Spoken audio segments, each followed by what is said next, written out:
All right, so today we are going to demonstrate a circle discussion, which is an awesome technique for teams to have a really, really good conversation. Some research from Harvard, from MIT, and from Google tells us there's a couple of indicators of a successful team. Firstly is above average social sensitivity, which means you're quite empathetic. So Annette, if you show up and you're not having a great time, either at work or in your personal life, I can sense that and ask if you're okay and check in. But hey, what if I'm not so good at that? The first indicator of a great team is hard to change. The second one is really easy. So that's why we're going to practice circle discussions today. The second one is simply shared talk time. So everybody has an equal amount of time to talk. Teams that do that tend to be high performing compared to teams that don't. So the circle discussion is a structure that helps us to do that. And it's super, super simple. The first thing is that there's a few ground rules. Now, when you have time, it is awesome to agree these as a team.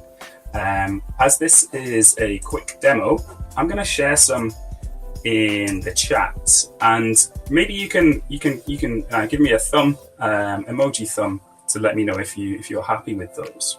And if you'd like to add anything, then you can add it in the chat. I'm seeing lots of thumbs, so that's really cool. The second thing that you need is a facilitator. So that's my role today, to facilitate this discussion. And then you need a purpose. So what are we going to discuss? So I'll share that in the chat and I'll read it out. So the purpose of today's discussion is to discuss how Butter might improve its feedback culture. So how can you get even better at sharing feedback with one another? All right, we have the ground rules, we have a facilitator, we have a purpose, and then the one rule really is that one person speaks at a time. We speak in alphabetical order, and when it is your turn to talk, you have just 3 options. You can pass, because maybe you're not sure how you'd like to contribute to the discussion just yet, or maybe you'd like to listen to other people first, so you can pass. Or you can pause, and while you pause, it is still your time. So the next person in the circle cannot talk while you're pausing. The third option is to participate. So that is to share your thoughts on how Butter might improve its feedback culture. And the discussion would come to a close when everybody passes. But today is going to end at 11:30 UK time.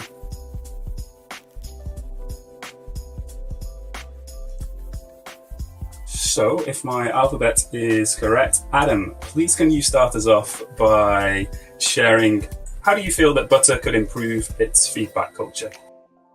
I feel that we can have not templates, but starting points to provide feedback, not only to preempt the person to start thinking about or digesting how to provide good feedback, but to also give a sense of direction for the conversations usually.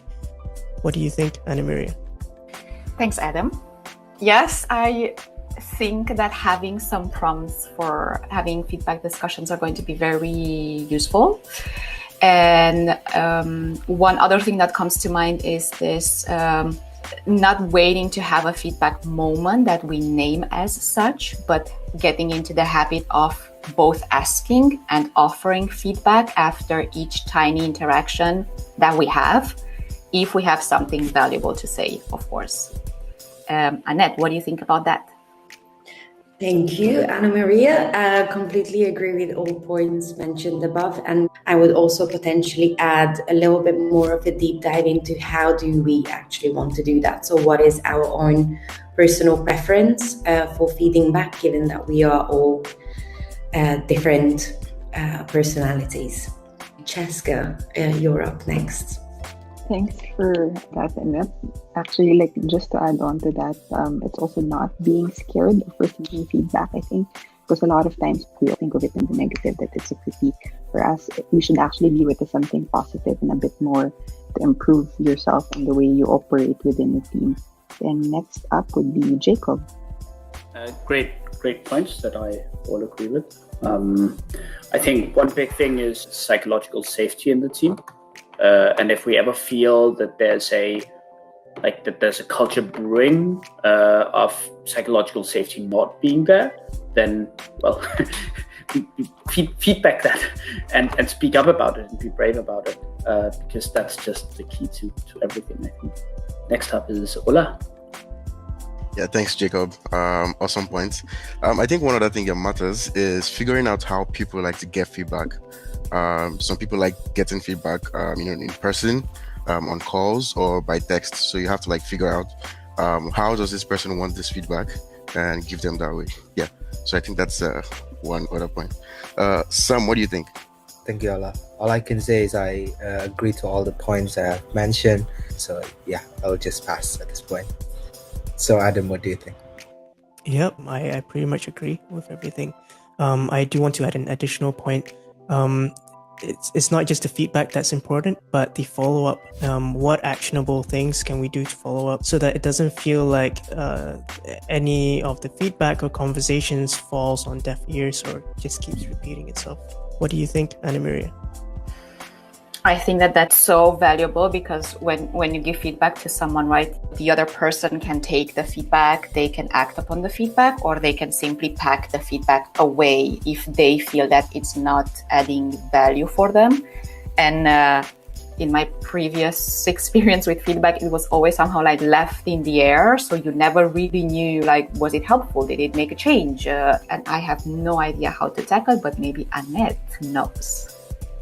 I think building on the point around the framework, we would be able to somehow set out the pointers, as we mentioned, that could be very much be focused around how we bring in language. So what does language for each of us really mean? What do you think, Jess? I do agree with everything everyone said. I think everything is super valid and something we can action on. I think what I'd like to add on top of that is we also need to consider that there is positive reinforcement that can be had among the team. It's also giving praise when it's due, rather than just focusing on all the things we can improve. It's also celebrating the things which we are all good at, and I guess being in the same way being very specific about the moments where each of us sort of shine. And what about you, Jacob?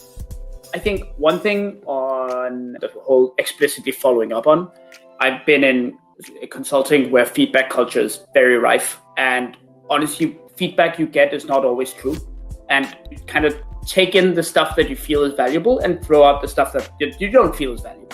And that's at least how I learned to live with myself with all the feedback I has been getting. So the follow-up should be proactive from people themselves, with hey, this feedback you gave me 3 weeks ago is really good and now I've done this, right? But not to be expected. So just one reflection on that. Do you have any reflections on that? Yeah, I agree with everyone's points. The points that actually hit me the most were that feedback has to be actionable and specific. So you have to narrow it down to the actual issue and come up with suggestions on how to make it better. What do you think, Sam? Yeah, I think I wanted to add the point on before giving feedback. I think the person that will give feedback needs to think on how did the issue happen, what could be the possibilities that it happens, is it an accidental situations, or just basically maybe starting the feedback with a question on how did this happen, just trying to understand the other people that is giving feedback to.